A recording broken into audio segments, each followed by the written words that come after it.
It is time to put some respect on Navajo Stirling's name, I'm afraid.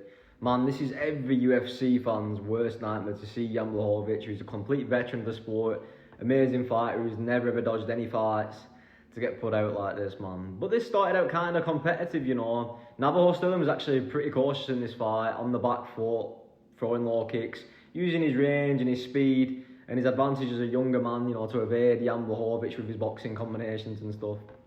And then it kind of, you know, abandoned that game plan a bit and started flurrying in. And Jan Błachowicz actually caught him with a left hook, which dropped him. And then, you know, he started trying to grapple and smudge Jan up against the fence a little bit.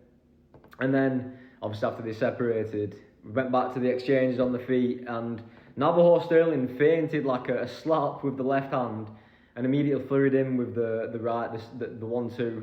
And that pretty much dropped Jan Błachowicz on its own. I don't even know if any follow-ups was really necessary. You could tell he was pretty much done from there. But then the ground and pound started, and once he postured up, landing elbows, you know, flush, clean elbows on Jan Błachowicz, Jan was totally finished, man. Mark Goddard gave him plenty of warnings. And I said recently, Jan Błachowicz has got one of the best chins in UFC history, and that is true, man. But, you know, the guy is a very seasoned fighter. He's had so many fights in the UFC, been in there with Pereira for 3 rounds, Adesanya, you know, plenty of powerful heavyweights like Dominic Reyes, who's got some pop, you know.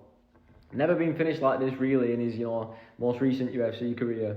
So Navajo Stirling, man, deserves a lot of credit for this. He looked unreal, and the guy, and what I will say, completely outsized Blachowicz, who definitely seems to look a little bit more frail than he did earlier in his career, you know. I think the commentators mentioned that he had an injury going into his fight and he couldn't lift weights, which wasn't giving him much confidence going into it. But I think that says a lot, because he definitely was massively outsized by the younger man today.